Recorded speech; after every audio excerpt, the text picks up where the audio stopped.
Hello, everybody from the World Wide Web, and welcome back to the Evening Reel. Oh, give it a moment. Hey, hello, and welcome back, everybody. I'm your host, kwimei, and I am delighted that you could choose me as your evening entertainment. Now, I will say I might have a different fit from what I normally wear. And I'm not going to lie, it is mostly because I forgot what I usually wear for the evening reel, so bear with me as I figure out what what my actual outfit is, because I somehow forgot what it is. Give me a few seconds. I think I'm basically... No, never mind, we're good. I'm wearing the outfit, don't worry. I'm consistent, and that's what matters. But anyway, welcome everybody. I hope you guys have been having a fantastic day, a phenomenal day. And let me find somewhere to fish, because that is always very important. Now, I do think I will fish at the ocean today, since I mostly, when I check my journal, I am mostly just I am missing the saltwater fish, which means ocean fish. So, let's go fish at the ocean. Maybe try to find a scenic spot for this last broadcast of the year, because if any of you guys were aware, it is going to be 2025 in less than a week, which I think is absolutely bonkers, to be honest with you. I cannot believe it is almost the literal end of the year. How did I miss that? Did you guys see that? How did I do that? Okay, anyway, I didn't mean to do that. You know, I've only made it onto this rock once, and...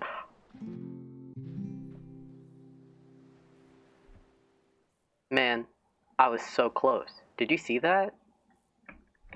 Wait, I'm gonna try it one more time. This isn't... Okay, I'm no longer trying this. I also realized that if I needed more bait, I would have to leave eventually, and I know that I could just set up flags or whatever, but I'm just gonna go over here to the pier, a classic fishing spot, to reminisce over this past year that is about to leave us soon. So it's time to get real. And I thought today being the last broadcast of the year, I thought it'd be fun to review and talk about some things that went on for me personally this year, and give a vague roadmap or like ideas of what next year will be for me, hopefully. Now, yes, this will be the last broadcast. Again, I will not be hosting this on the 31st, as I think that would be really silly, and also I am going to be celebrating New Year's Eve. So, that is why today is the last broadcast. Now, if you noticed, normally I do these on Tuesdays and Thursdays, rather than a Friday.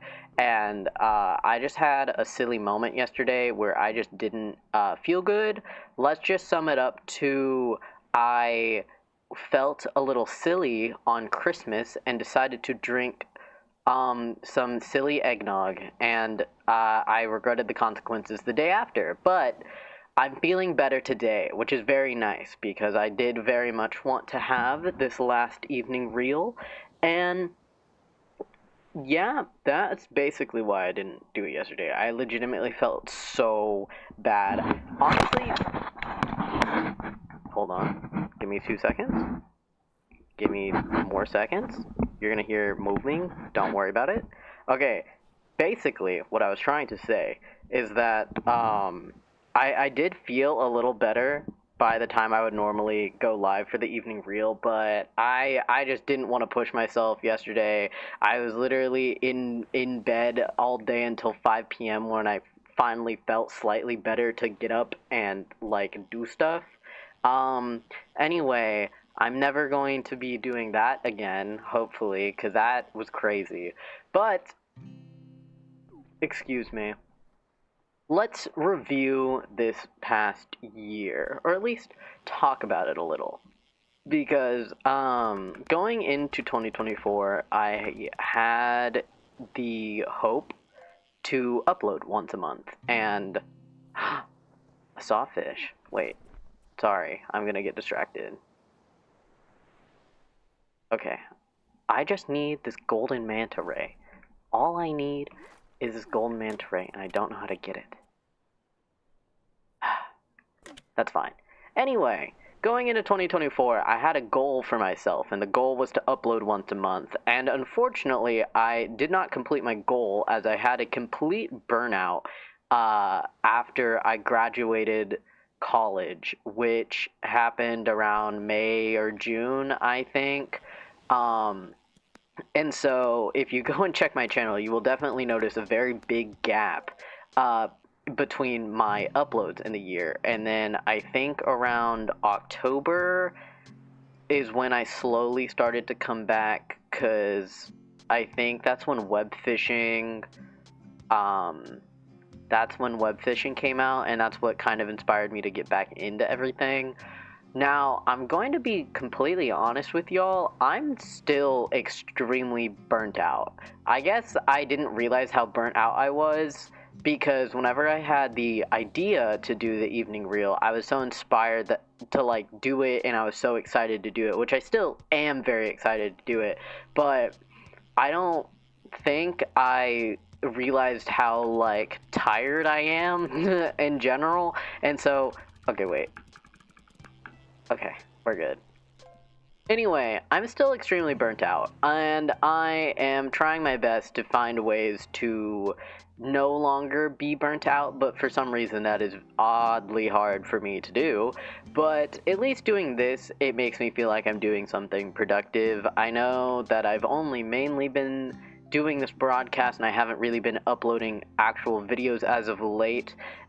Again, mostly on the burnout, and I'd still have a lot of videos that I would love to edit. I literally have a few videos that I'm currently trying to edit, but it is very hard to get myself to edit. Genuinely, if I had an editor, I would be uploading at least once a month. Editing is literally the death of me if it's like a really, really long video, because the announcement video for the evening reel, that was super fun to put together because it was like 2.5 minutes.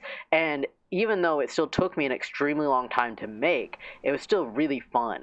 But trying to edit videos that are like 15 minutes long is so difficult for me, because I just do not have the patience to like rewatch all of my footage to find the good parts to keep in, and like basically how to summarize the entire video into a more digestible content for people to watch, right? And that just gets me. I'm really bad at editing, or it's more just like I don't have a lot of experience at editing, so that's why the process of everything takes a really, really long time. And I'm also a very big perfectionist, and I'm trying to genuinely get over this. Like, when I say that I took a really long time to edit the, like, evening reel announcement video, and again, that was like, what, 2.5 minutes long, maybe? Let me go check. Yeah, that video was 2 minutes. It wasn't even 2.5 minutes. It was 2 minutes. And that probably took me like 8 hours to edit, because I was so particular about how I wanted certain things to be and how I wanted certain shots to be and everything.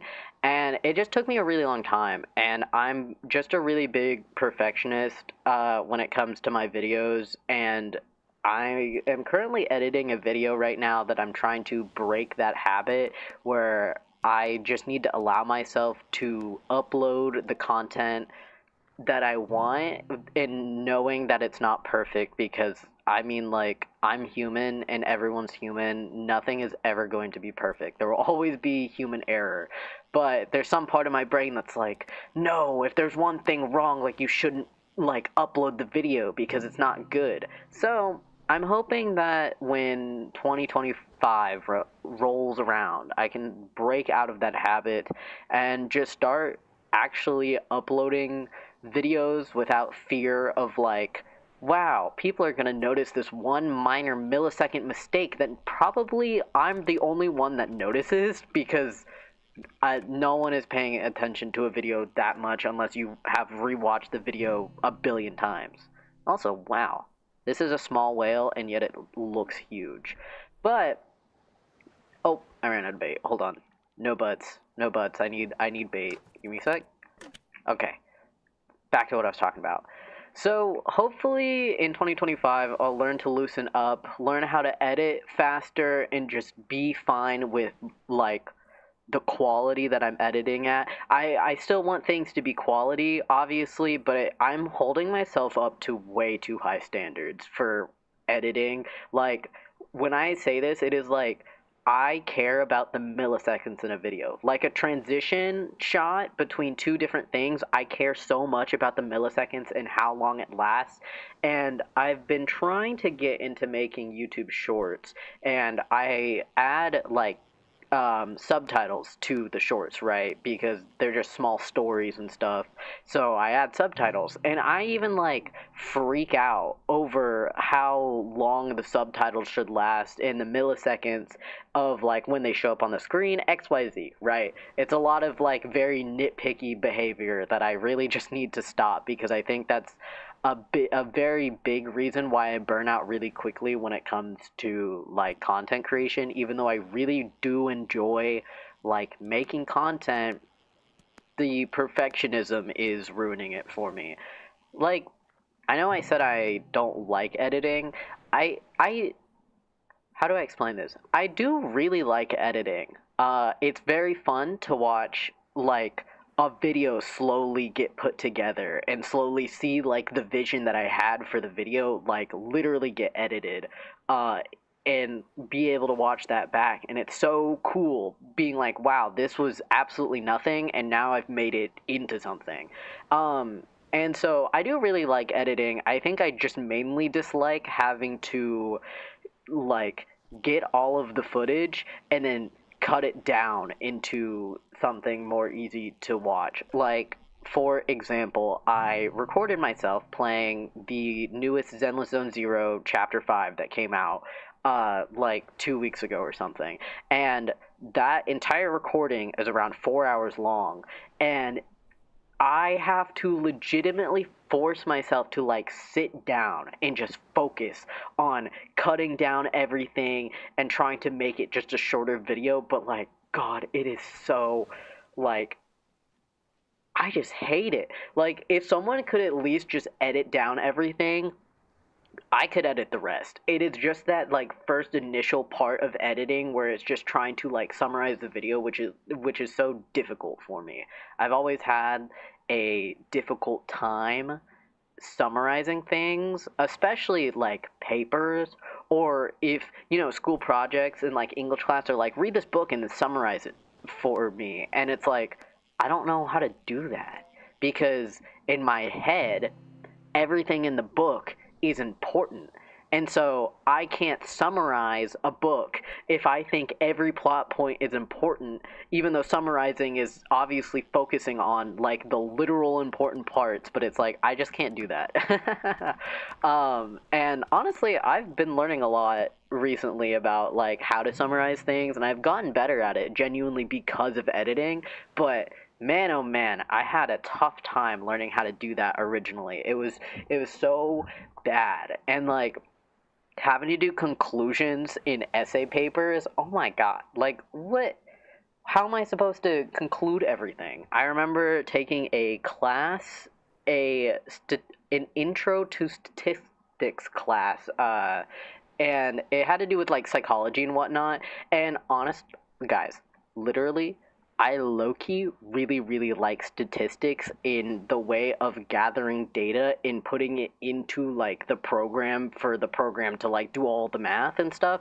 I, however, hated having to write papers about, like, the results of the statistics and being like, yes, because this person had a longer attention span to this other thing, it means these results are blank. And it's like, I hated doing that. But, like, sign me up to be the person that records all the numbers and input the data, like I will do that, but do not tell me to write a paper over it.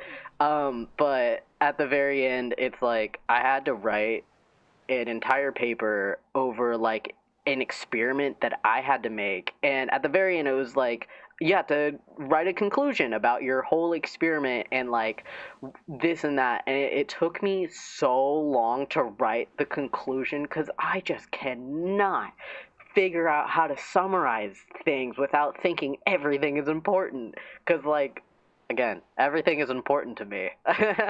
Like I just can't figure out what is more important, but I've gotten a better grasp on it now. But God, before I was like, how am I supposed to do this? Anyway, hello. Welcome to the broadcast. It's good to see you. Glad you could make it to today's broadcast. Been reviewing this year of 2024 in my content because I have a lot of things to, I would say, discuss, but it's more just like look back on and reflect, because I learn a lot when I reflect on how I do things, especially with like YouTube and stuff, because YouTube, I would say it's a lot. I would say it's a lot when you're first starting out, when it's just like me by myself. But that's how it all goes for everybody who wants to do YouTube and stuff, so I just gotta power through it. But basically, 2024 was a very nice year to really try and set a foundation for myself, since I did upload at least like 6 times. I'm actually not sure how many times I uploaded this month. I'm Stuff. Hello, Stuff. Let's see. I think the first video I uploaded this year, it was the... It... Let's see. I'm gonna have to... This was May. Did I actually not even upload every single month? Oh, I missed January, February, March. Okay, I missed January of 2025, but I started uploading in February... Not 2025. What the heck? We're not even there yet. Hold on. No, I uploaded my first like video for the I want to upload every month in 2024. My first video was February of 2024, and then I did honestly pretty well, and then there started being a gap because that's when I got burnt out, because I got burnt out after the I played Stardew after 8 years, and then I came back with webfishing. But honestly, when I look back on these videos, I am so fond of every video that I've uploaded. And I genuinely will go back and rewatch like some of the videos I've uploaded earlier this year, to just laugh at what I used to upload and reflect on how I can get better at editing and like pacing and stuff. Because if you kind of watch my videos from this year onward, you can kind of tell that I got a better grasp at editing and how to do certain things. My first video that I did upload this year, the "We Are a Well-Oiled Machine," a played up video. That video was so chaotic and all over the place, which kind of makes sense, but I've learned now that I needed to refine some things when I was rewatching that video, though it was still really funny. Also, this is just a really silly thing. When I first started uploading this year, I used CapCut as my editing program. And if you don't know what CapCut is, that program is mainly used to like make TikToks. Because if you've seen the TikToks at the very end, sometimes it'll say like made by CapCut. So anyway, it's just a really easy to use. It's a free, easy to use program that is mostly used for short term content, like very like minute, 2 minute type content, not the content that I'm trying to make, which is like 8+ minutes with captions, a lot of stuff, right? And so I had so many issues editing that played up video because of how much went into that program, and CapCut simply could not, like, it was not a capable program to do what I wanted. And I had a lot of trouble with the captions because if I put too many like things in CapCut, the program just broke basically. I was just breaking the program because I would pour in like 15 gigabytes of content to a program that's probably used to way less than that. Anyway, it probably took me 3 months after.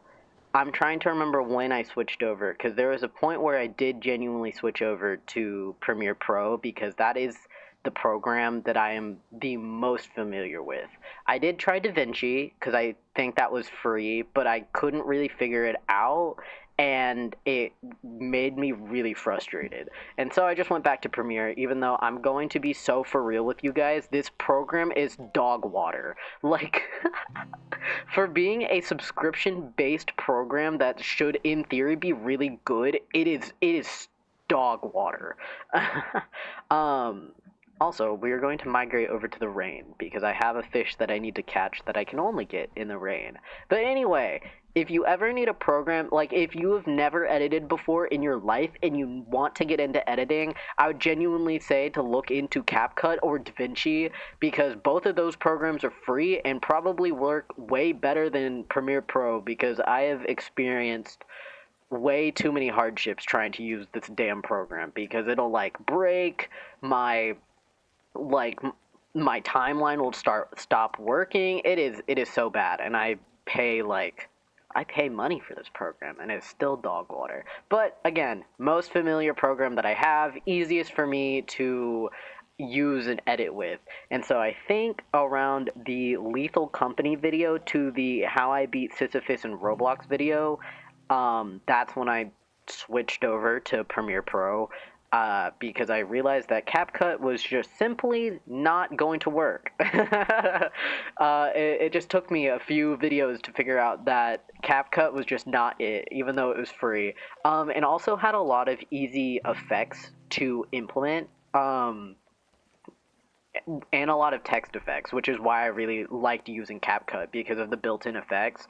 And so, yeah, I did a lot of that. At some point, I did switch over to Premiere, and then that's what I've been editing on so far. And I have to say, all of the videos again that I've uploaded, I'm very proud of. I only upload videos that I am genuinely proud of or I think is actually quality. This is a really big thing about me as like a person when I say that it's hard for me to edit because if I'm not motivated, like if I don't think the video is fun, I'm not going to edit it, period. There have been a lot of videos this year that I've recorded content for, but because I just thought it was like boring or something, I just didn't like it, then I simply didn't edit it because I just didn't want to release that type of video out. And so I that was always like hard. Another thing which I think I find really interesting. I don't know how many other people have like experienced this before, but sometimes when I record content, I will get so like motivated to edit it. I can picture like the intro that I want for the video like in my head, and that kind of sets the foundation for the rest of the video. Like the why you should tune into the evening reel. I had like when I was thinking about making the evening reel and doing X, Y, and Z and making the like Blender render of the TV, I like had the thought of how I wanted that video to go, and that's what like overall motivated me to get it done. I think for the How I Beat Sisyphus in Roblox, I had a good idea for the intro, and the intro was quite literally exactly how I pictured it in my head. And same goes for the Bronze Players Tried Marco Polo. Um, I'm actually really fond of that video, and I think it's just because I tried a new editing style that kind of actually worked out. Now, if you notice on my channel, the biggest video that ended up blowing up this year was the How I Beat Sisyphus in Roblox. Currently at 19K views, which I'm weirdly surprised at because I think the last time I looked at that video, it had like 17K views, and I forget that Roblox is very relevant, so it's still getting like a couple of views every day by like probably kids, because Roblox, I would say Roblox is a kid's game. I know literally anybody plays Roblox, but it's like, it's targeted towards kids. And that video is child friendly because I don't cuss in it or anything, I don't think. But anyway, that video, I will have to say, was a very big learning curve to me as a YouTuber, because that after I uploaded that video, I had like a moment to ask myself, like, what type of content am I actually making?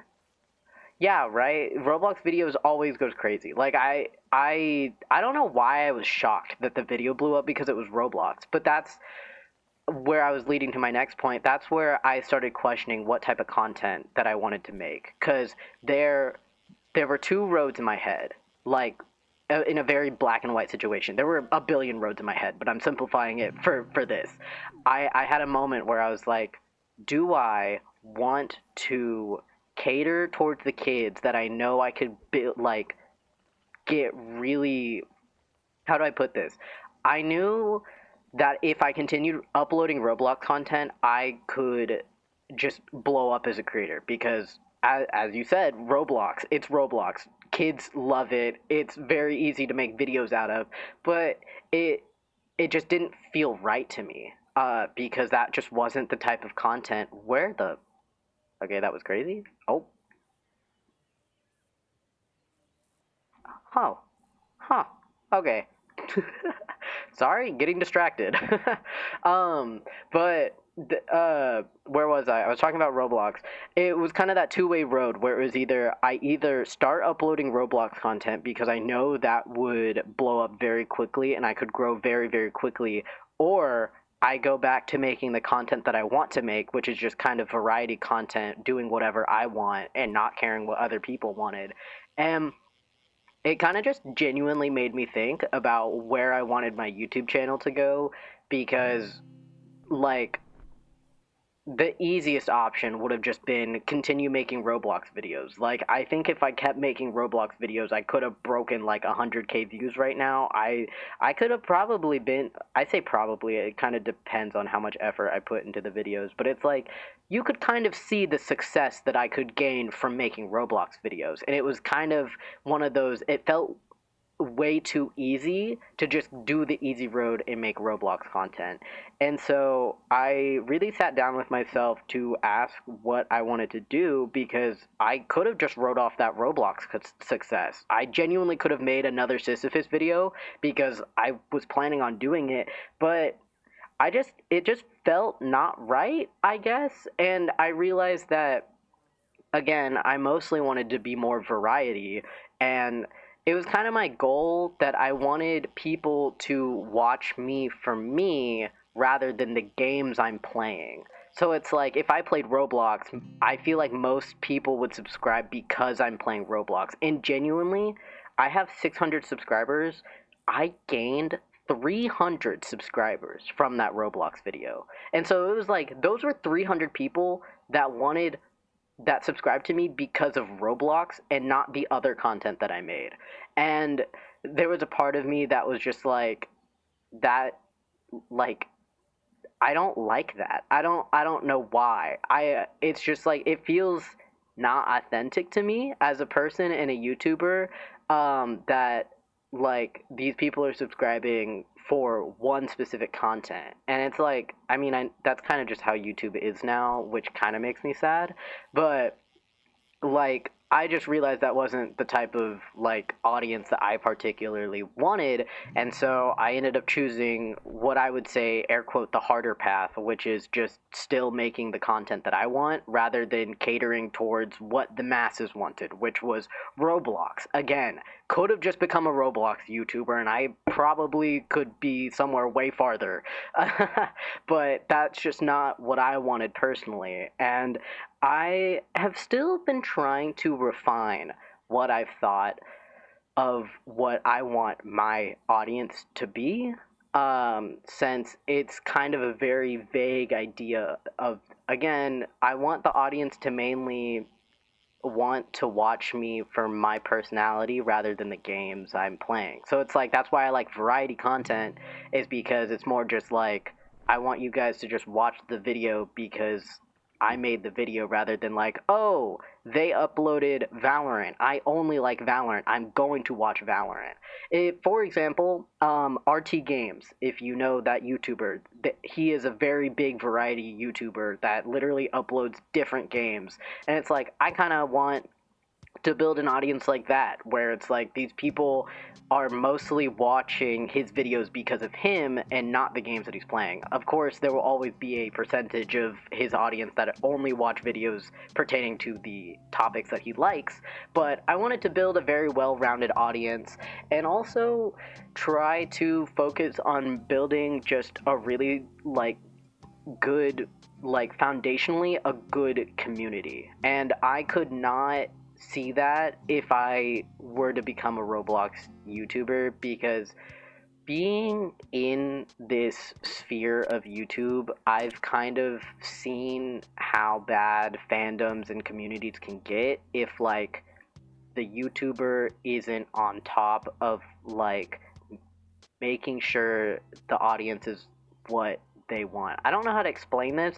I guess my easiest way to explain this is I was very deep into Dream SMP at the time, and if you know how Dream SMP ended and how a lot of those communities were, it was just like a big, I do not want my community to end up like how weirdly obsessive Dream fans were, right?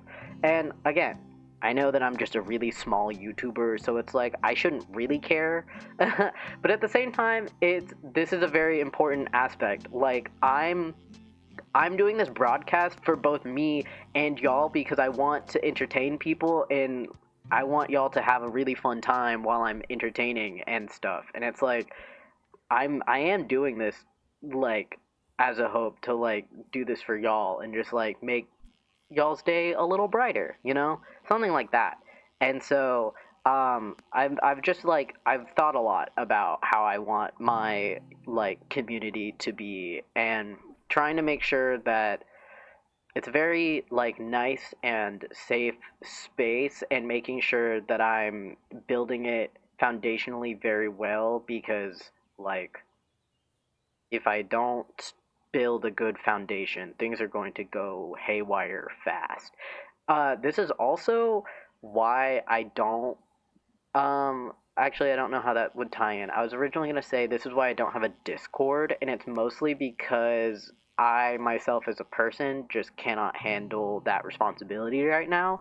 And it's more, I think it's just me being aware of my limitations as a person and learning how to adapt with it and then figuring out how to make myself more comfortable in the future. Because, like, I want to make a Discord server and build like a community there and like start doing that and hang out with y'all and stuff, but at the same time that like scares me for some reason to like make a Discord.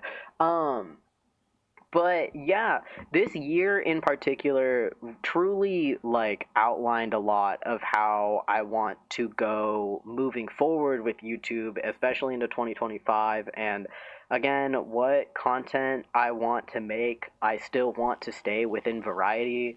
It is mostly because I'm a very inconsistent person.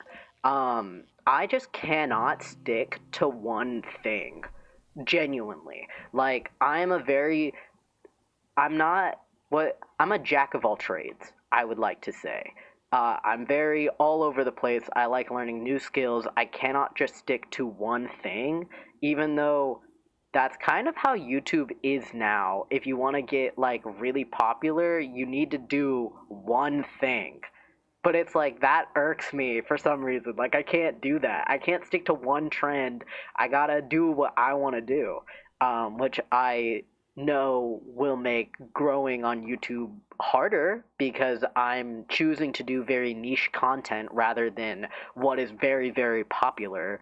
Though, in my opinion, I think the payoff would be better because I think I could build a tight knit community rather than going just for fame and then having like a giant community that I don't know how to control anymore.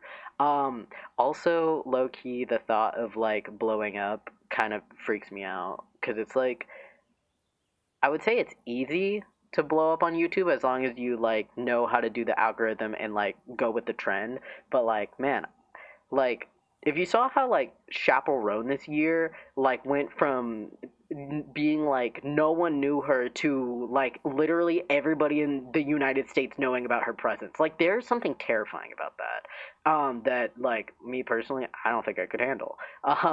Literally like when the Roblox video went out and it got like it started blowing up, I was like freaking out because I was like, oh my god, like what if this is where more people start knowing who I am? And there's something about that that like was weird. But anyway, um, I need more bait. I also realized it stopped raining a long time ago.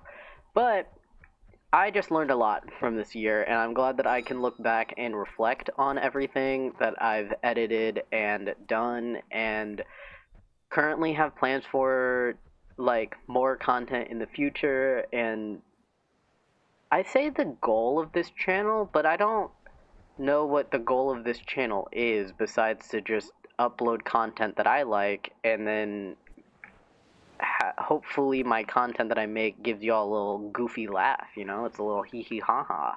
Because that's kind of what I've always enjoyed about YouTube. The thought of just making people happy and like just having a good time. It's kind of, I think the way that I view YouTube or I want my channel to be is very reminiscent of old like 2011, 2015 YouTube where that was when YouTube was still like an open website where people could just upload whatever the heck they wanted and anybody could find it. You didn't need like a crazy thumbnail to entice people. You didn't need like a clickbait title and stuff. Like uh it just very much like that's how I want my YouTube to be. It's just kind of reminiscent of that, which makes sense of the way that my YouTube channel is. I am glad that it gives that vibe though. That's again, that's the overall vibe that I wanted to go for. I try my best to like separate the like shorter videos from like other things. I don't know how to explain this, but yeah, I just wanted to give, I guess it was just my hope that this channel would be a breath of fresh air from how mainstream YouTube is nowadays.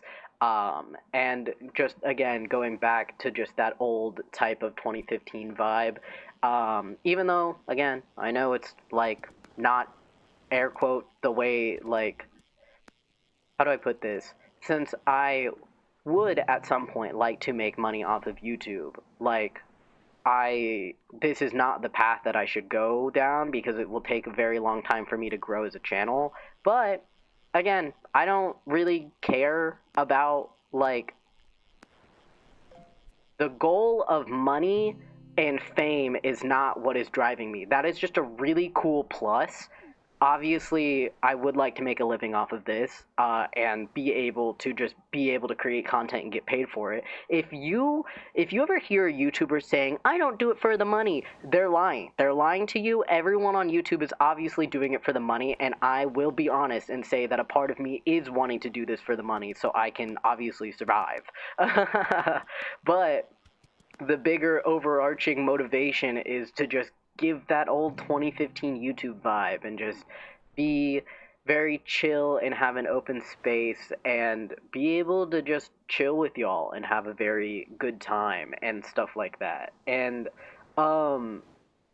that's kind of what this year gave to me. It was kind of just like a blueprint and a lot of thinking about how I want my content moving forward and what I want, how I would like to grow as a YouTuber as well. And a big factor of me growing as a person kind of has to just me buckling up and finally getting on with life because I have just been really burnt out. But hopefully, I can start being more motivated to get videos out and stuff.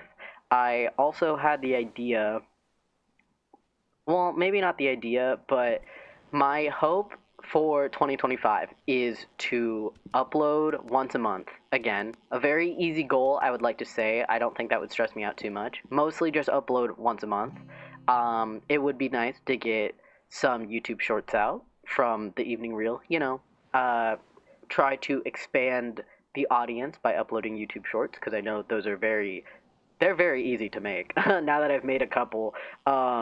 And just keep uploading content that I like. Again, there will probably be some videos where I do follow like a vague trend. I also want to get more into Zenless Zone Zero with my content because I do really really like that game, and so I want to incorporate that into my content more. Like probably upload like the story chapters and stuff. Nothing more than that. I wouldn't just become a Zenless Zone Zero channel.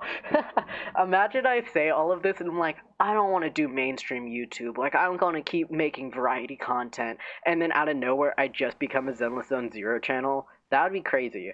No, I enjoy that game a lot, but not enough to make it what my channel is about because that would just burn me out. But I definitely want to make more Zenless videos, and I truly wanted to make more silly videos. If you notice on my channel, there are kind of two different like formats I use for titles.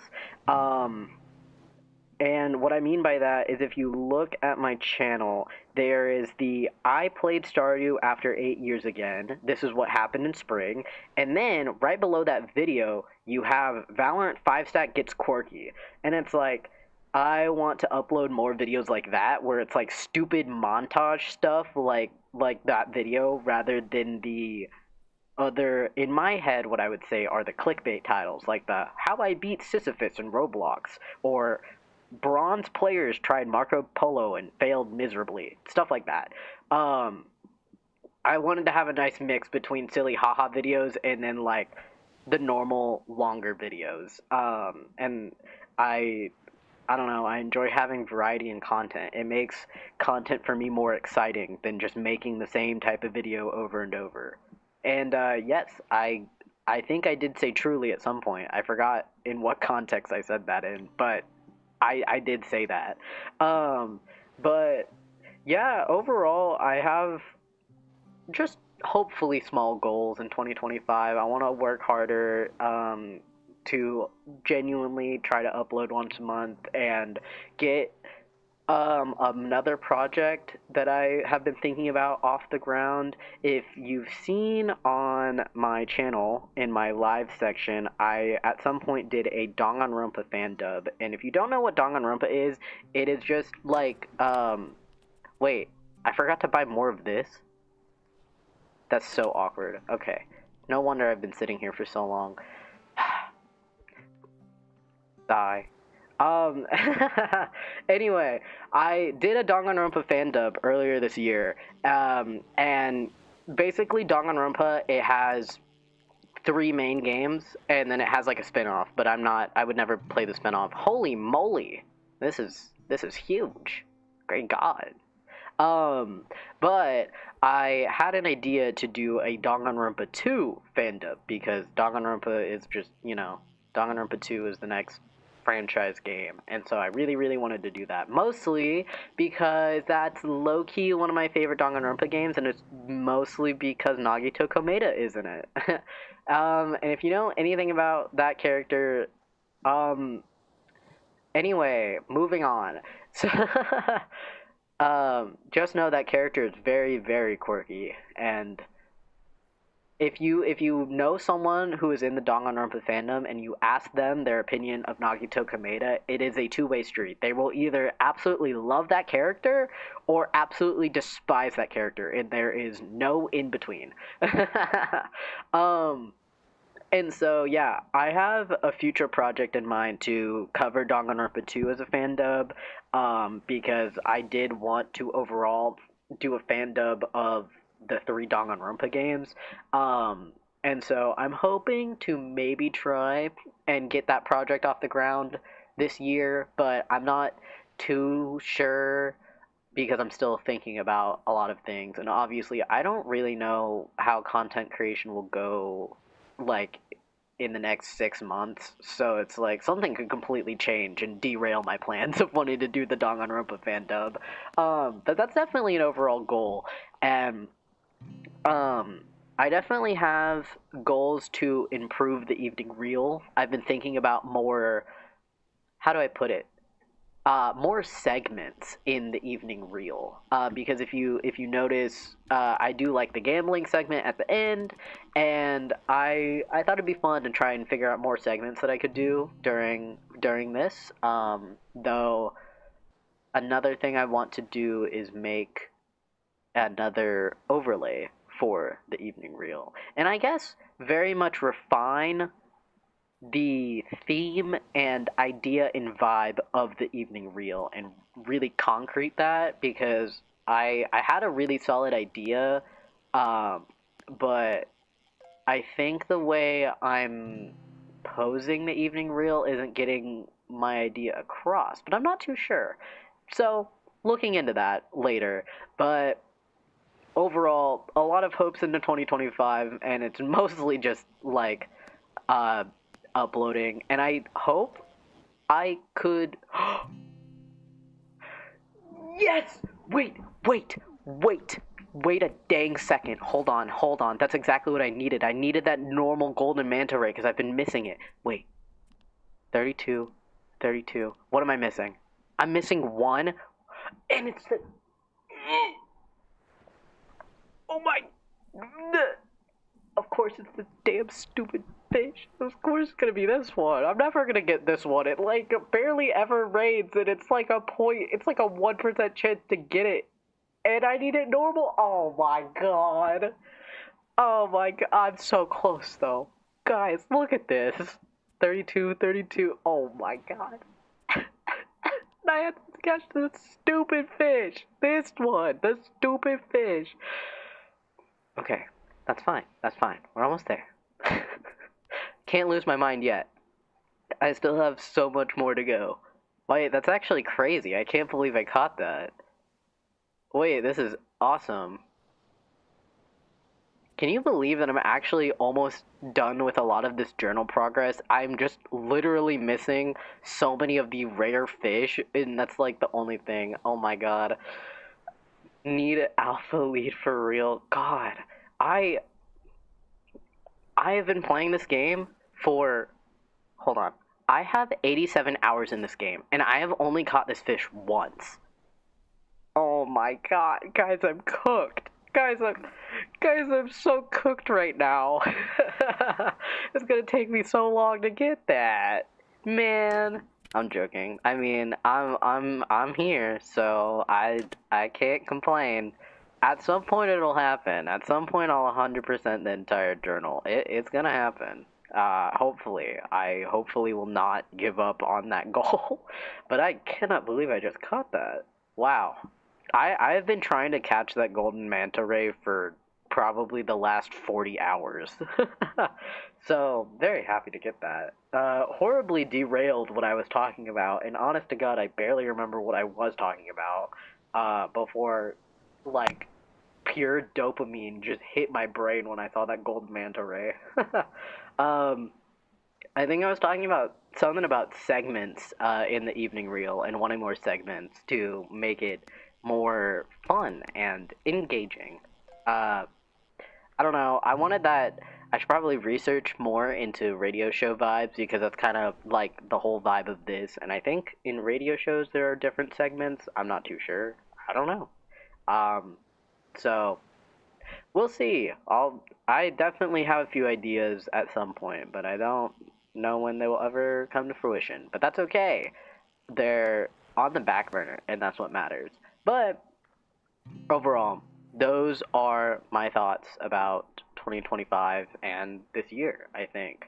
Do any of you guys have fun goals for 2025, or have you not started thinking about that? I know we have like a few more days of 2024, so I completely get if you don't think about 2025. Maybe you need guess. I was thinking about that. Hold on, let me clear my nose. I've definitely thought about guests, because I do have like friends and stuff that I would want to come on the evening reel. I think one of the biggest, I say setbacks, is more so audio quality wise, because my if you know, my microphone sounds like a radio microphone, but if I invited guests on, they would just sound like normal quality. And I was trying to figure out a way, but I might just could just have a guest on anyway, not care about the audio difference. Do something like that. Keep the grind going. You're so real for that. We gotta keep that grind on. We gotta keep doing that. I was gonna say keep grinding, and that, out of context it sounds a little weird, but you know what I mean with the strong arm emoji and the, I don't know what you call it, but it's like the emoji with like the what is it, like the puffs of smoke coming out of its nostrils. Don't know what you call that one. um, could feed the audio through a filter or something. I'll definitely have to look into that, and think about that, because I definitely have a few, like, again, as I said, I do have some friends, and I definitely have like other people I could reach out to be on this as well. Wanted to do that. I thought at some point it'd be funny to do maybe like I guess if TikTok gets banned though, I wouldn't be able to do that. But I thought it'd be funny to have like a TikTok segment where I like show you like a few TikToks that I liked during the day, or like some of my favorite TikToks that I have saved or something. Um, I was trying to think of that, and then at some point, this is like way, way, way, way, way, way in the future. In theory, if I'm still doing the evening reel and also still a YouTuber, and I'm slightly bigger than I am now, I thought it'd be really cool to um try to like listen to small artist music to like promote them and stuff like that. I thought that would be sick. And then because I really like exploring m- music genres. I listen a lot to daily mixes, to my like daily mix on Spotify, so it introduces me to new music and stuff. And so I would really like to do that. I think that would be sick. But that's again way in the future. And I know um, that it'll probably take me a while to get there, but that's fine. But yeah, I thought that would be really cool. Maybe showcase maybe even some like artists and stuff, small artists and whatnot. I don't know, stuff like that. I definitely, I think one of a small goal of the evening reel was to at some point be able to like showcase other people's stuff and like just have a community that kind of like, I don't know, stuff like that, I hope that makes sense, but something along those lines of being able to like share stuff with like my community, and have people grow, because I would like to support other like small YouTubers in theory if I be ever became a bigger YouTuber. Um, that was just like a hope at some point, as I could showcase other people's talents, because like wow, there's some talented people out there that like no one knows about, and they deserve to get spotlight on them.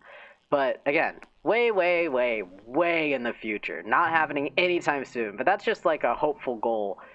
Viewer, yeah, viewer suggestion for band. No, yeah, it would be sick.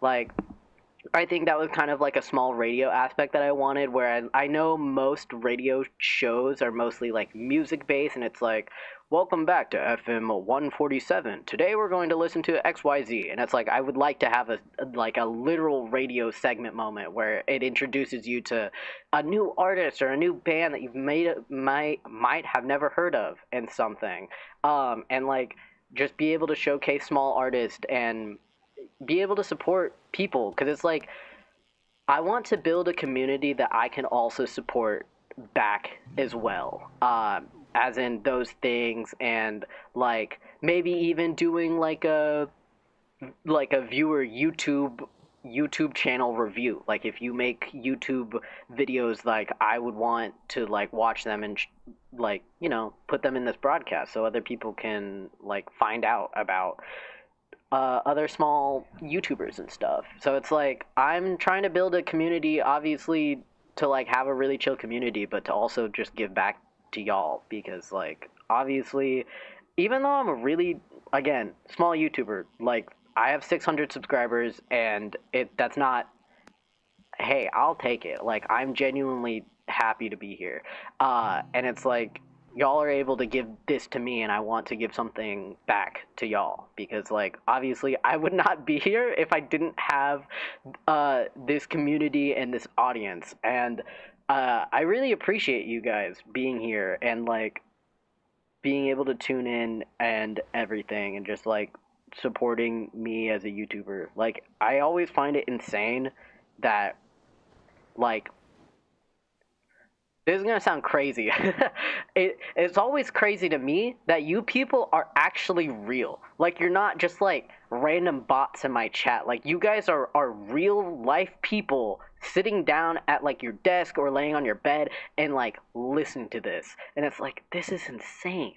Like I'm like, that's crazy. And even for the people that like watch the VODs and stuff, that's still people watching this broadcast at some point. And that's like, I don't know. That's like always so crazy to me. How can you be so sure? I can't.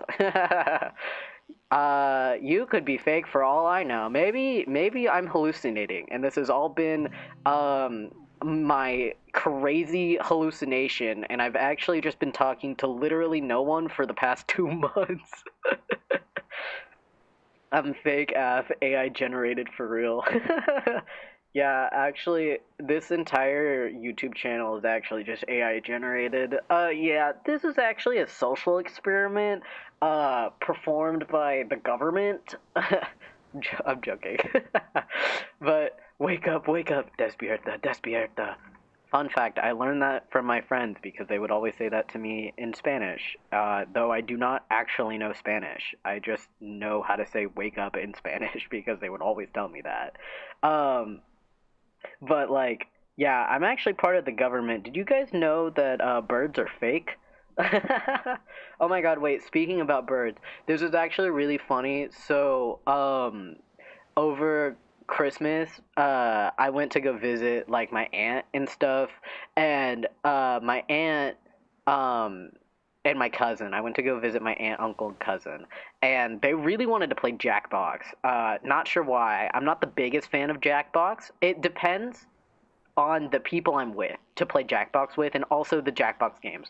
I love the Jackbox trivia games, period. Like, no matter who I'm playing that with, love that. But if it's like Jackbox Quiplash, the people that I'm playing with will ultimately decide if I will have a good time or not, because like it's based off the vibes, right? Anyway, we end up playing Quiplash because that's like the easiest one to do, and I was like, wow, this is gonna be so bad. It was actually fine, but there was one round in Quiplash, and it was like, oh, what did it say? It had to do with like a suspicion, or like, what do you call it?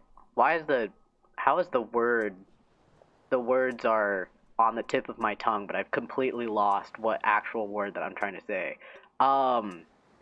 Conspiracy theory. That's what it was. It was like, what conspiracy theory are people talking about this year? And both me and my cousin, because we were the two that answered that prompt, we both put the birds are fake.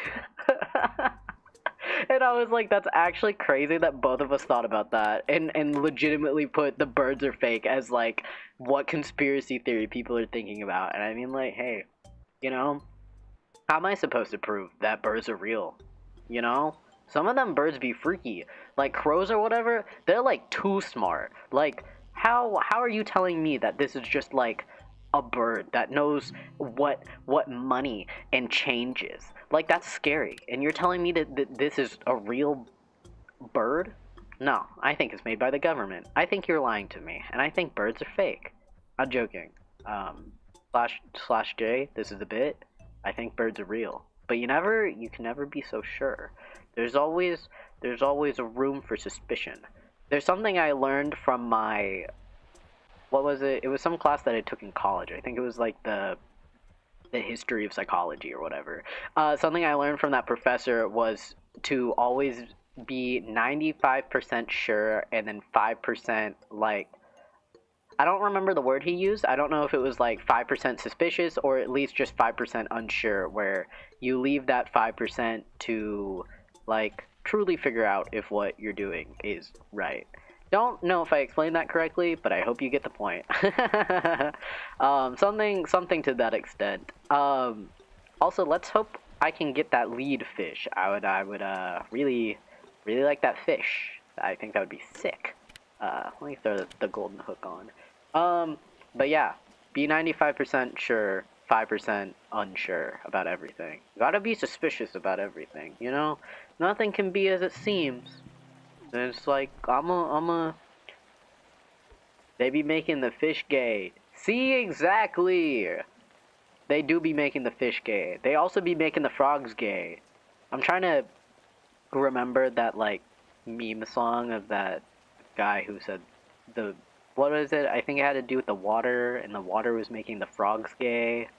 I don't know. Look it up. I don't remember it. But, like, God. Yeah. Frogs are gay, fish are gay, everything's gay, the woke are woking up. They turned me gay. Screw the government. Yeah, I'm gay because of the government. Very big homosexual. The government did it. Blame the government. Don't blame me and my sins. Blame the government. It's all the government's fault. Clearly, it's the government's fault that I'm gay. No. God, imagine. Guys, the woke are getting too woke. Everyone's being too gay. Stop being gay. Guys, I'm going back into the closet, actually. I'm joking. No, but, God. Conspiracy theories are wild. But anyway, that happened on Christmas, and I just found that really silly that my cousin and I managed to do the same thing. Also, my aunt has, I think, like 4 cats, and I was so happy to pet one of them when I went over, because I love cats. Cats are great. Literally had the best time of my life petting one of the cats. His name is Bernie, and he's like a big, I say big, he's like just like not big weight wise, he's just like a big looking cat, and he has like that, he has a nice what do they call it, the primordial pouch on cats. He has a good primordial pouch that swings, and yeah, he's a white cat. I think he has like 2 little gray spots above his eyes. I'm kind of forgetting what he looks like right now, but anyway, that cat was so cute, and he loves me so much. I like to think that I'm like the cat whisperer because I have a really easy time getting along with most cats, and also I can kind of like read the vibes of animals. So it's like if the cat like definitely doesn't want, like, seem like it doesn't want me around, then I'm just not going to mess with it, right? Like I respect a cat's personal space. You could call me an empath. I'm an empath to animals. But Bernie really enjoyed my company, and I always go for the chin scratch because most cats have like some spot around their chin that they really, really like. And so I remember like sitting there and just petting Bernie for like 5 minutes in that one little chin spot. And my arm was getting tired, but I was like, no, I have to power through because this is for Bernie. Like, I can't give up. And so Yeah, that cat was great. I tried to. I think another cat showed up. Her name is Sally, and she's a. I think she's like Siamese cat. And she was so fluffy.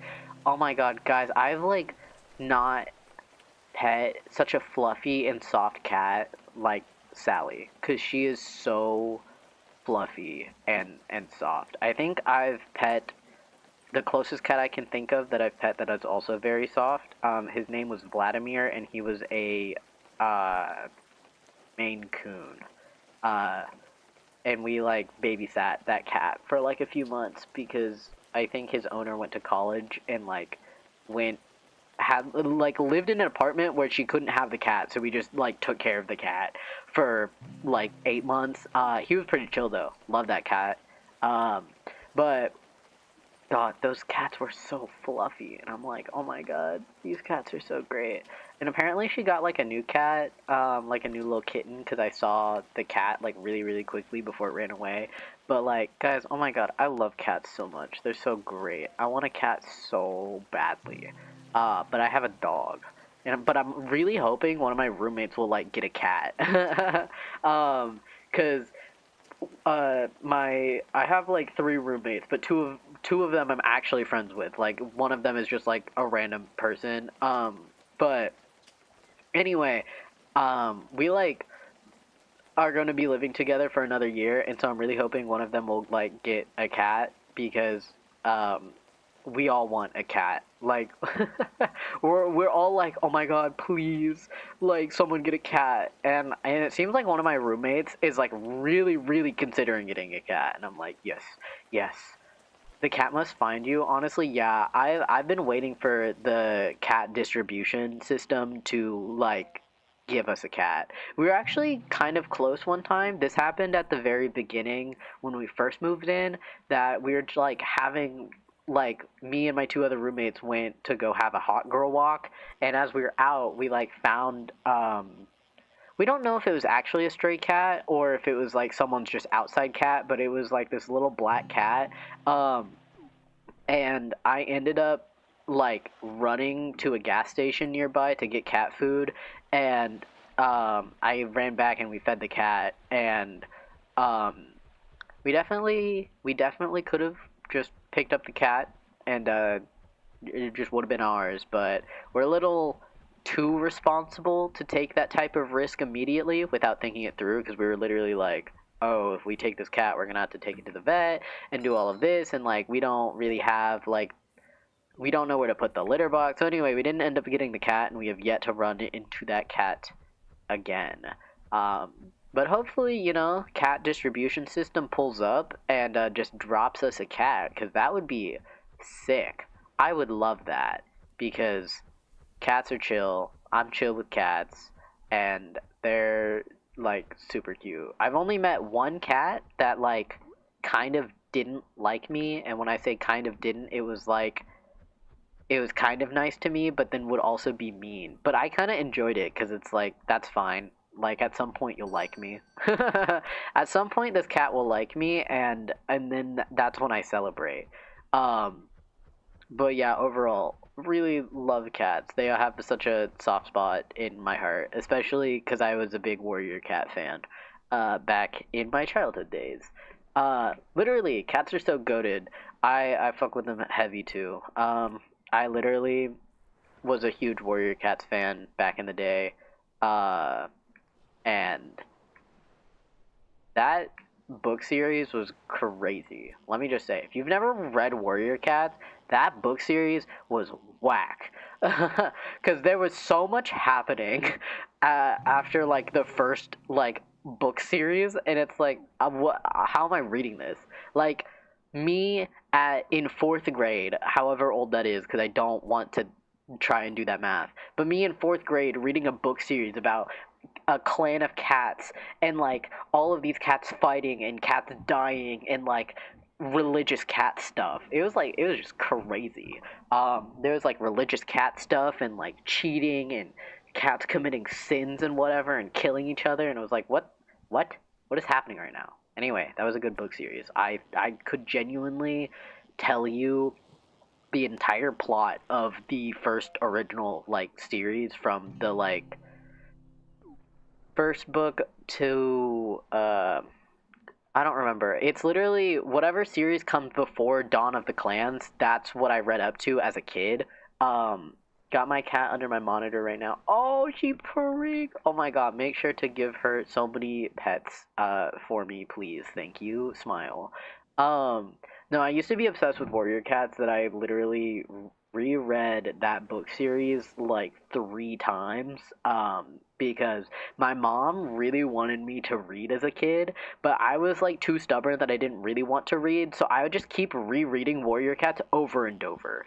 I even think in high school in one of my history classes, because I hated history so much, I ended up downloading or like finding like a zip file which contained like every warrior cat book as a PDF, and I just remember being in history class just reading warrior cats instead because I just wanted to do that. uh Never read it. Did I miss out? And like, meh. I mean, I think it was a good book series for when I was in 4th grade. I would not recommend reading it now. Well, unless you know it's gonna be bad, and like there's a lot of plot holes and terrible writing, then like, yeah, no, I don't. You could say that you missed out. I will say that you missed out on probably like 2011, 2012, like peak when Warrior Cats roleplay was a thing. Was a I was into that, guys. That was my thing. Ambulant comics are my furry awakening. Wait, I've never heard of that. What is that? Um, yeah, no, I'm gonna be so for real. Like, I always kind of denied that I was a furry, even though I was very much big into warrior cats, and I still like to think that I'm not one, but I definitely am. Oh, wait, I've seen, um, I looked up the Amulet comics, and I've seen this art style before, but I've never like read it. I remember seeing that bunny somewhere. I've probably seen like pictures of its places, but I've never actually read it. Um, but yeah, no, really liked Warrior Cats. That slapped. I will admit I was one of those kids uh in elementary school that when I would go out to recess, me and like the like group of friends I would hang out with, we would literally go to a certain spot in like the playground and just get on all fours and start attacking each other. Like genuinely, we would break up into clans, and then I would be like, "I'm a warrior," and then we'd be like, "Okay, Thunder Clan, we gotta go fight Shadow Clan," and it's like genuinely imagine like 4th graders rolling around on the ground and tackling each other, because that's what we were doing. We were like we were hissing and like tackling each other and genuinely like fighting each other, and none of the teachers stopped us, and we like did that for so long. It was genuinely so fun. um, and because of that, that got me more into Warrior Cat roleplay, aka when going into middle school, when I got my phone and I got into Instagram, Warrior Cat clans and like role playing Warrior Cats was huge back in like early Instagram. Like people would create their own clans, and you had to like DM the account to air quote apply to be a part of it.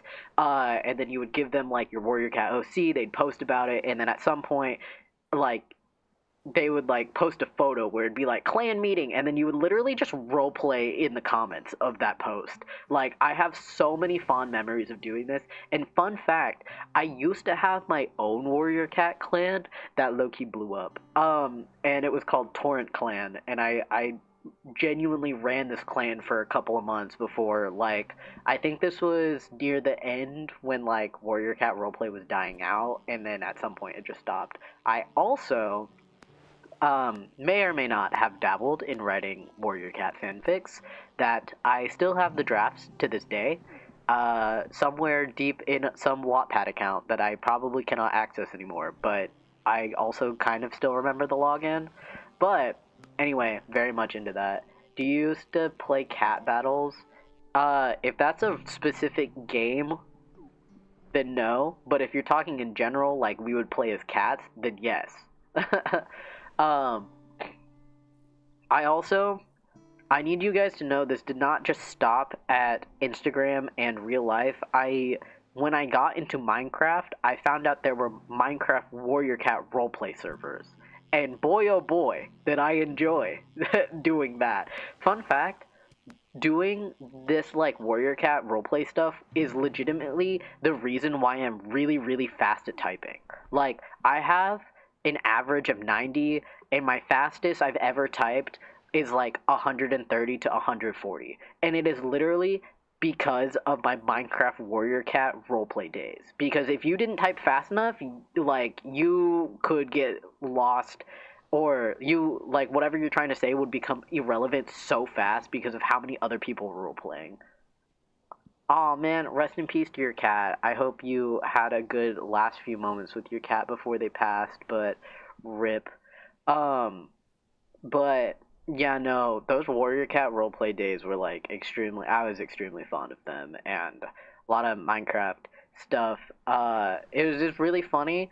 I would always get some of my friends to like join the Minecraft servers that I would be in, and the funny part is that none of them knew like Warrior Cats. Like, I was the Warrior Cat fanatic, and if you how do I put this? When you join a Minecraft Warrior Cat server, they normally quiz you, so like they know that you know Warrior Cats. And so I genuinely remember like being on call with my friend, and they would be like taking that quiz, and I would just be feeding them all the answers on like who did what happened at this plot point, what happened to Blue Star, XYZ. Like, I really like that book series. I think that, like, out of all the books I could have read in my childhood, it was just Warrior Cats. Never got into Hunger Games, never got into Divergent, never got into Harry Potter, never got into Twilight, never got into The Fault in Our Stars. It was only Warrior Cats and the Warrior Cat Super Edition books. Like, I was deep into it. And like, sometimes on like nostalgic days, I will like go and try and find like a Warrior Cat Minecraft roleplay server, but they are not as rare. Or, no, sorry, they are rare because, like, the Warrior Cat fandom is still out there, and it's still, like, kind of thriving, but it's not as popular as it was, like, 8 years ago. I do know that Roblox has I know that Roblox has an unofficial Warrior Cat game, and then I think they're currently making an official Warrior Cat game for Roblox, and I find that hilarious. And so, yeah, huge Warrior Cat fan. Back in the day, my favorite is Gray Stripe. If you know anything about the series, he's just a cool guy. I just really like Gray Stripe. He was sick. Really liked him. I also remember back in like my old YouTube days where I would watch a lot of Warrior Cat animatics. Shout out to SSS Warrior Cats, who were the original YouTube channel to try and make Warrior Cats into like an animated series. That was sick to like see. But yeah, no, that was a big part of my childhood. Like, that was probably my entire childhood, was just Warrior Cats and Minecraft. It was like Warrior Cats from elementary school, and then middle school was kind of when I started playing Minecraft. I officially got into Minecraft August of 2011. And fun fact about me getting into Minecraft, I actually got into Terraria first, and then I got into Minecraft. Like, I got into Terraria, which introduced me to Minecraft. And I only think this is funny because at the time when Terraria came out, everybody called it like 2D Minecraft and said that it was like, you know, oh, Terraria is just based off of Minecraft. But Terraria was what got me into Minecraft, funny enough.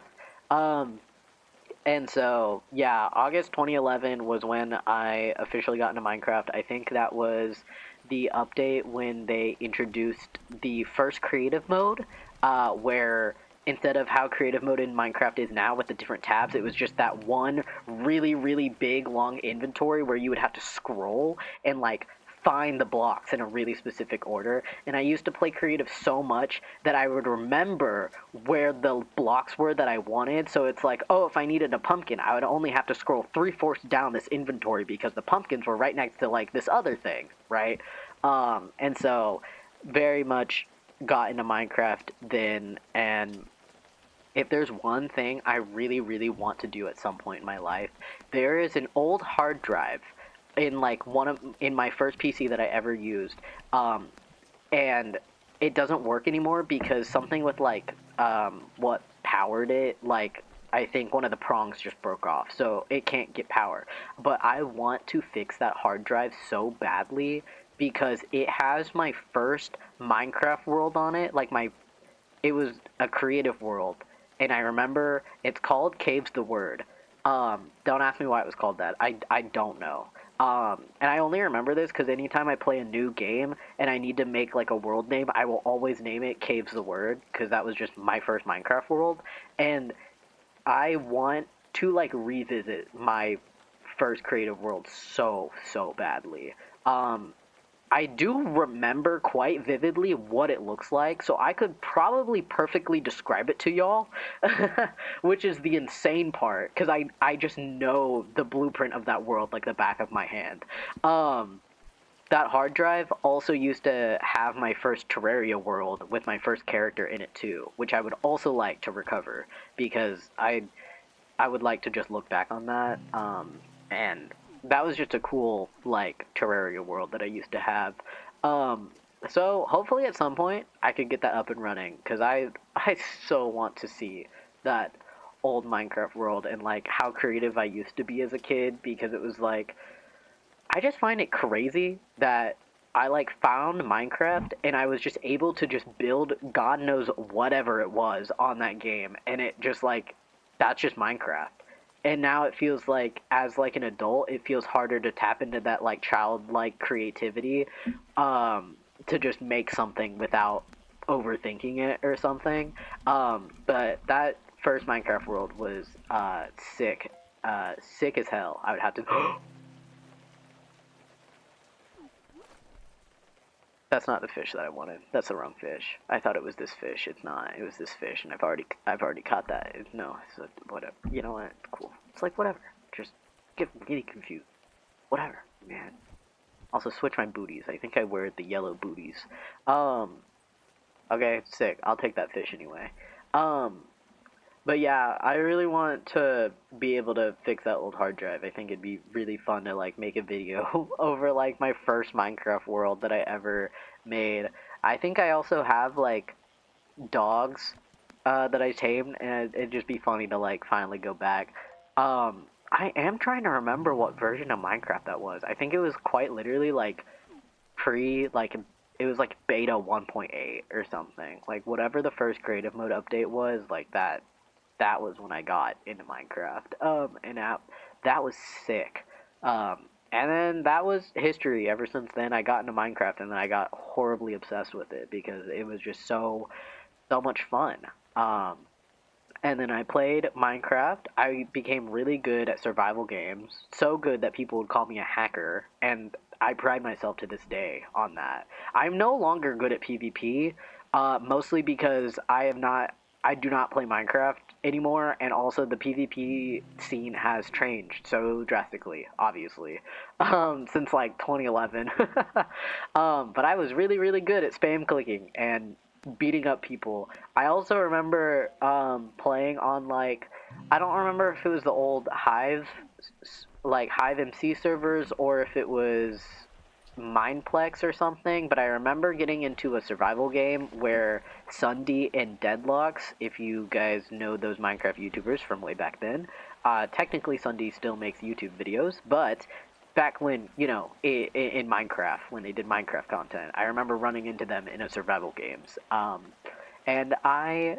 got defeated by Deadlocks, I think. I think in my old hard drive, in the billions of Minecraft screenshots I took, there's probably a screenshot of, like, a sign that says Sunday and Deadlock's name, because back then, like, for survival games, it would, like, it would just be a lot of signs. I don't know how to describe this, because you kind of had to be there when Hunger Games lobbies were hosted by right-clicking on a sign, and then it would, like, write your username on the sign, and that's what it was before, way back in 2011. I feel old, but I guess I am unfortunately old. Well, I'm not that old, but This was like what, 13 years ago? That's like literally crazy. I've quite literally played Minecraft for like half of my life. Um, and that's bonkers.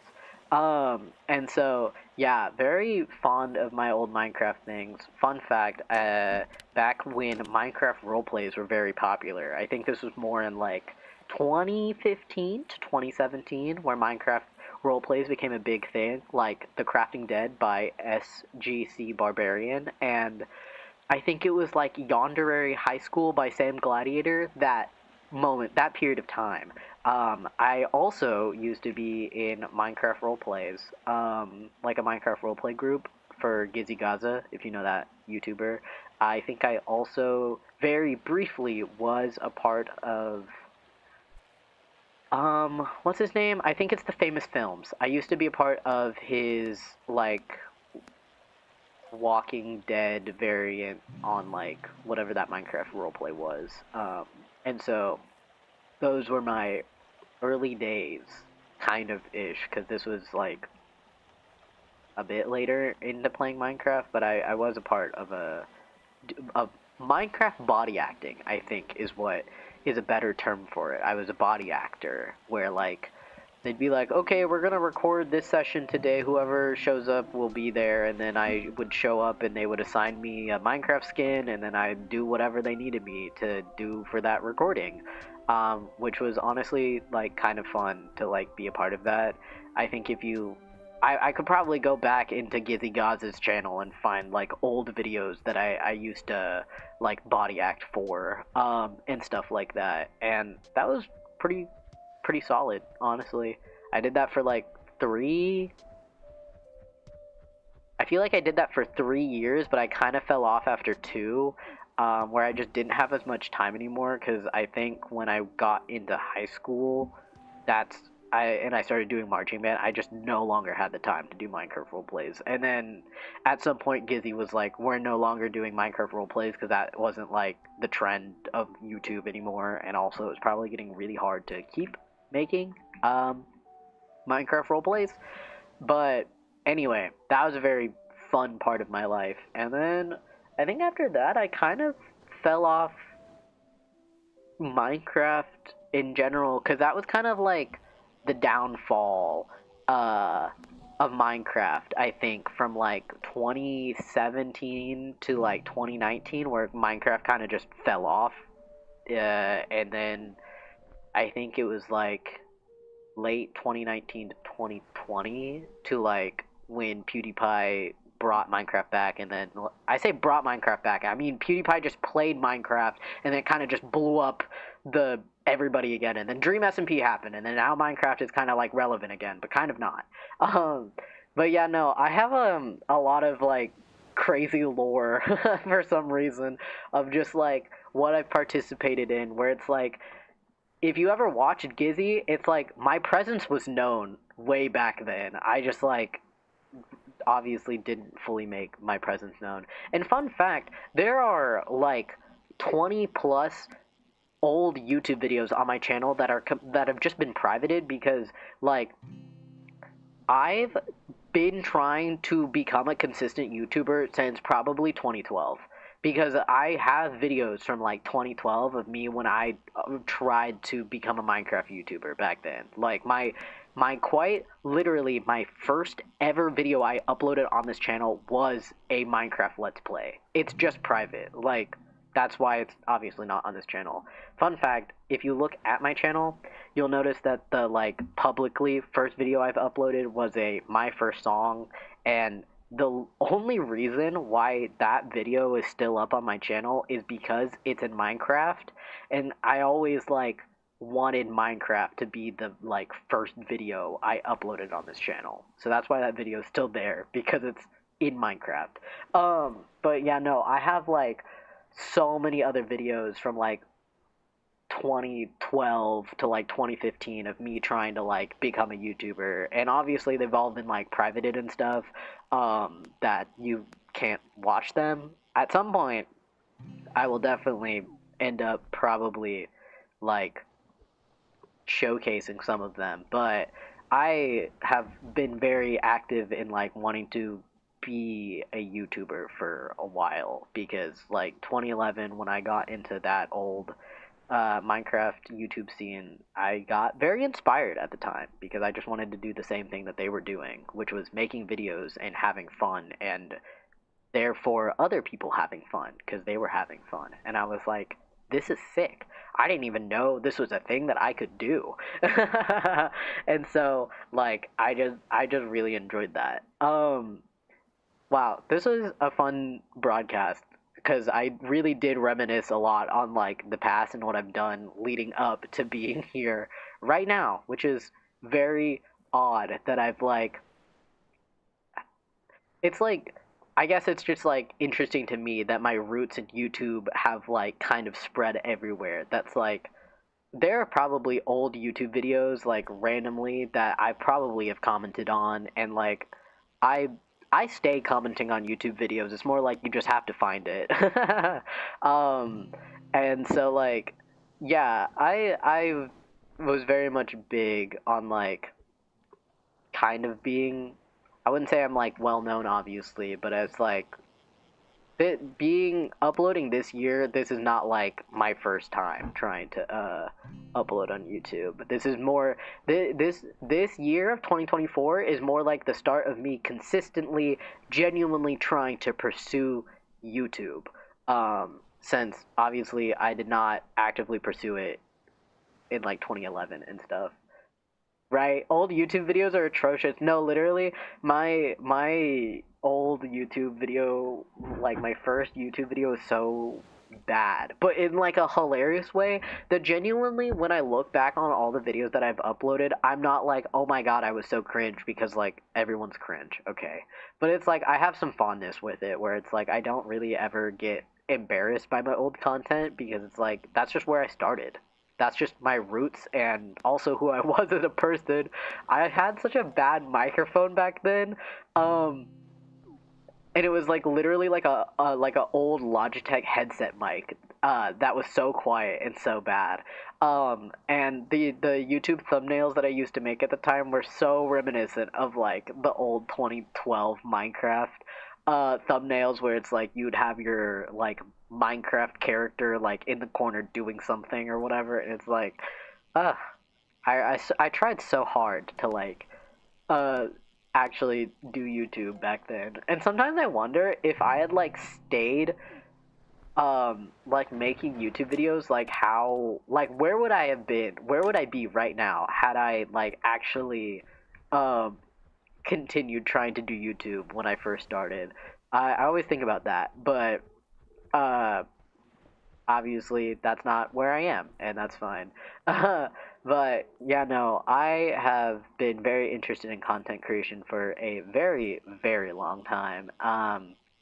And I'm happy that I kind of have the ability to pursue it currently because I'm truly going to try and give myself 2025 to buckle down and actually try to take this seriously and upload content and be consistent.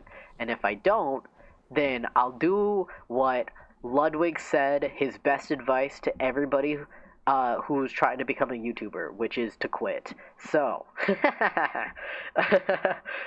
so we'll see how 2025 ends up treating me because I feel like this year is kind of the make or break. This year is the 2025 will be the year that I will either be able to set a foundation for my YouTube and truly like give it my best shot, or I find out that I'm truly just not built to be a YouTuber because I know there's a lot of nuances that come to that, especially if I were to become like bigger and have a bigger audience and stuff like that. So this 2025 is a very hopefully going to be a good year. I guess we'll see. You should do what makes me happy. Thank you. Do not worry. I will be doing what makes me happy. If I would not be uploading YouTube content if it wasn't what made me happy, genuinely, because I would get burnt out so fast. I do not understand how certain YouTubers that like upload videos that they hate, like just keep doing it. Like, that's just soul crushing to me. I don't know. I think I found out that a lot of mainstream YouTube just feels very inauthentic, and my whole goal for like my channel is to try and be like just authentic as a person and do what I like and not cater to the masses. Because again, I could just upload Roblox videos, constant Roblox videos, constant Sisyphus, probably any Roblox game that I could find, and I could probably blow up so easily by making Roblox content. But that would not make me happy, nor would I like want people to watch that type of video and stuff. And so, yeah, truly 2025 will be more so finding the balance between trends that I would like to follow that are make me happy, and then still making my own niche content. Because you will definitely see, like, next year that I'll probably end up uploading some content that follows like a small little trend, but like I'm not about to just like become the next Mr. Beast or something. Because again, I do have the hopes that I will start uploading more Zenless Zone Zero content and Genshin content, because I do play those two games, and I low-key have a Genshin Impact video that I've been meaning to work on to like upload at some point. It just hasn't happened. But I definitely want to do stuff like that, and like I know Zenless and Genshin are kind of like become trendy depending on when they like upload stuff. Like Zenless Zone Zero, the version 1.4 came out, and the newest chapter 5 came out, and that's kind of like, I wouldn't say that's obviously like trending on YouTube, but it's like it feels like the Zenless Zone Zero fandom is more active right now because of like the new content. So stuff like that, where like say the next Genshin quest drops, like I would probably maybe make a video over that. Though Natlin and Genshin dropped, and I hate that nation so badly. I do not want anything to do with Natlin. I have a lot of issues with Natlin. But anyway, yeah, stuff like that, and then like again, whatever makes me happy. And my hope is that I will be able to do the Danganronpa 2 fan dub and then actually make like videos off of it, because I mentioned this before how I did the Danganronpa fan dub like earlier this year. And originally my goal was to make videos out of like all of that content that I recorded, because I wanted to like make a more digestible YouTube video, so if you wanted to watch like the fandom, you wouldn't have to go watch like literally 40 hours of VOD footage. But also that means I'd have to edit 40 hours of VOD footage, and a big thing that comes to with me when it comes to editing videos is I get really picky about audio quality, and let me just say the audio quality for that Danganronpa fan dub was god awful. And that is like the biggest reason why I haven't sat down to edit it, because I was so bad at like mixing back then. I wouldn't even say I'm good at it like now, like balancing sounds and everything. I'm still truly working on finding like how loud I want stuff to be and understanding decibels or whatever.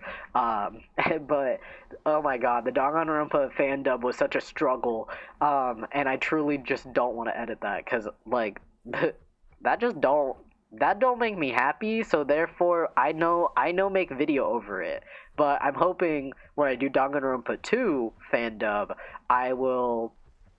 I'll like have reflected more on the audio and like how I want things to be, that I'll actually just make a video over it. Also, like basically the Danganronpa fan dub, it's I get like other people to like voice the characters in Danganronpa, right? And I literally am only doing this project because I so desperately want to voice Nagito Kameda, and that is literally the only reason why I want to do this.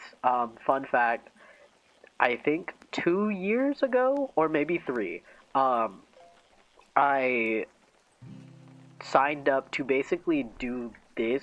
Oh, I fell in. Okay, I climbed out. Basically, a streamer that I was like friends with, her name is Flora. She basically did this first. Like, this is what inspired me to do my Danganronpa fandom, is because she did this like 2 or 3 years ago with Danganronpa 2. And she like tweeted out being like, hey, like any of my like streamer friends, if you want to be a part of this, like reach out, let me know. So I reached out, and when I originally did that with Flora, I wasn't the voice of Nagito Komeda. It was someone else, but that other person was very inconsistent to showing up to stream.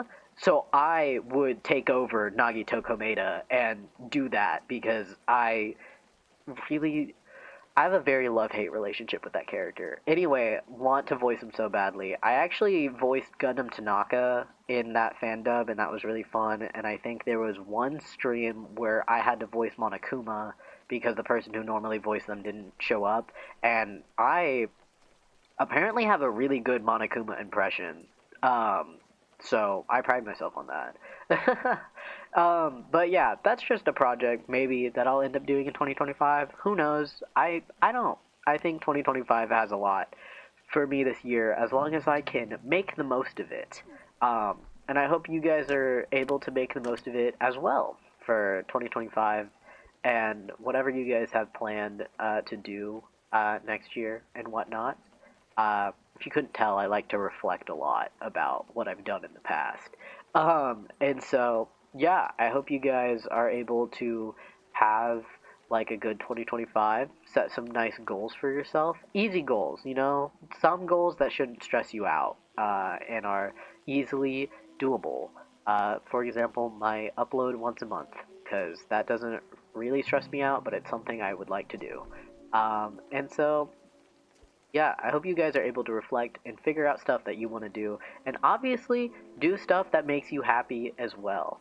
I think we need more happiness in this world with how things are going, and I would say if there's anything to go into 2025, it's to do things that make you happy and to also be mindful of other people because you are able to protect your peace, but you should also balance it enough that you're respecting the other people around you because it feels like people are taking the protect your peace and then running with it and using that as an excuse to be really mean and disrespectful to people. And that's not really what protecting your peace is about. I'm going to be so honest with you. Like, protecting your peace is saying no when it makes you uncomfortable, but not but like you don't have to be disrespectful about it and stuff like that. You know, just be more mindful and just know that everybody has their own stuff going on.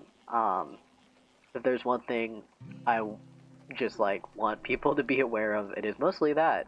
Just understand that everybody else is living lives and that like even though this is like over the internet and I don't know you guys personally, like I'm still going to treat everyone with respect because that's just what everybody deserves, period. Like this might be a little silly, but even if it's like someone who like treats me badly, I'm still going to treat them with respect because it's like I would hope at some point they would reflect on their behavior and then feel bad that they treated me badly even though I gave them the respect that everybody deserves. You know, stuff like that. So just be sure to be respectful to people, but also still being mindful and doing stuff that makes you happy. Be able to balance it all. I know that's a lot, but it's just stuff that I think about and try to be good at as well because I don't think it's that hard to be respectful. But apparently it seems like that's not even the bare minimum nowadays. But enough of that weird somber talking. And I don't know, I feel like that's a very heavy topic. Maybe go move into something more lighter and just, you know, have a lot of hope going into 2025. And I definitely, I hope I can find motivation to do YouTube that won't burn me out because I'm I'm currently still recovering from burnout, which is honest to God why I really haven't why I've kind of been lacking on all the things. I'm very aware of it, but trying to work on it, taking things slow and trying to figure out what makes me comfortable as a YouTuber and doing things that make me happy, because at the end of the day, that's what I want to do, is make myself happy, but also be able to make you guys smile. I genuinely enjoy being able to make people smile and laugh, and you know, all of the good vibes, man. I'm just here for the good vibes, okay? I just want to spread good vibes. That's like my whole thing.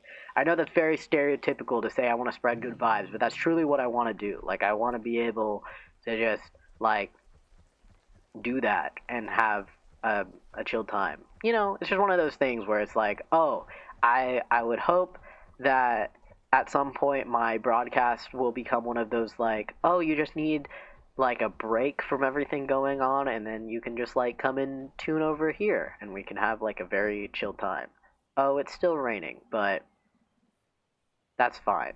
We're going to move on to the last segment of this broadcast, since it is actually getting quite late, and I did not know it's almost been nearing 2 hours, and I'm getting quite hungry. But for the last segment, we are going to be gambling. Yippee for gambling. Now, there's a lot that's going into this gamble, because this is the last gamble I will probably do for 2024. Because honest to God, I have not really played this game outside of doing the evening reel, but it's time to gamble one last time. Just like Mom for real. No, bruh. It really be like that, huh? But yes, it is the last time. Also, let's see how much money I have. I'm like almost halfway to needing all the money I need to buy that golden fishing rod. But 1, 2, 3, 4, 5. You know, for a second, I almost was like, we should do 24 scratch-offs, but honest to God, I genuinely want to save my money for that golden fishing rod, so I'm not going to splurge that hard.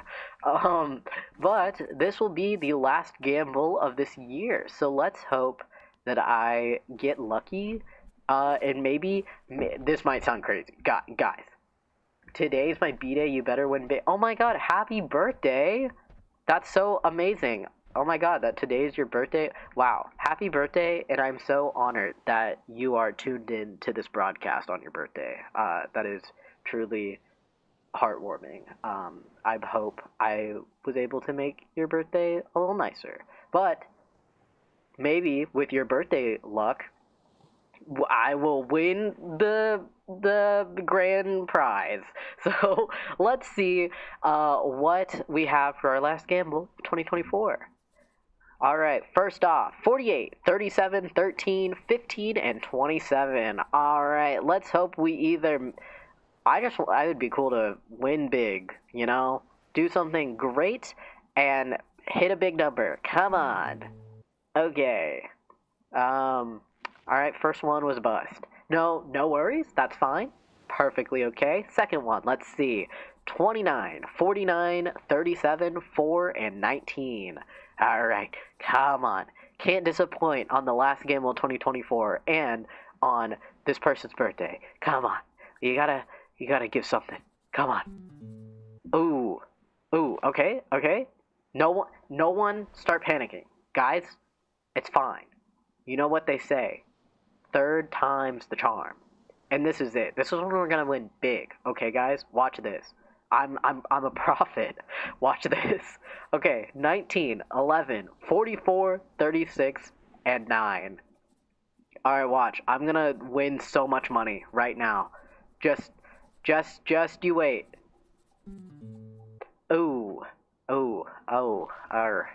This, guys, this is rough. Get it? Because I'm a dog, so this is rough. Okay, sorry. That was a terrible pun. Okay, awkward. No worries. Fourth scratch off. Okay, maybe webfishing is teasing us. 45, 26, 27, 19, and 30. All right. Okay. No worries. We're gonna win. We're gonna win big. Come on, big money. Yo! Okay, I'll take it. Because we won 250. I'll take that. We at least got a W, okay? I'll take that. Might not be a lot, but it's 250. Okay, we won something. I'll take that. Alright, let's see for our very last scratch off what we get. Come on. 20, 23, 34, 17, and 35. Let's see. Come on. Win something big. Let's make some big money. Come on. Let's go! $100! Okay, honestly, I'll take that. Because we won in total 350, which basically uh, was the price of one of these scratch offs. So, like, hey, I'll take it. We might have still lost a lot of money, but I'll take this as a W for it being your birthday and this being the last gamble. That at least we won something. Okay? I think it would have been way more awkward if I just lost every single scratch off. So I am relieved that we won $350. I think that was pretty good. I think I will take that W. There is a part of me that wants to buy more scratch offs to see if I could hit it big because you know what they say. Yep, they say something like that. Yep, whatever that quote is about gambling and to not stop. It would have been awesome if you lost everything. Wow, are you really preying upon my downfall? How could you? I'm joking. I think that would have been hilarious. Web fishing could be game of the year.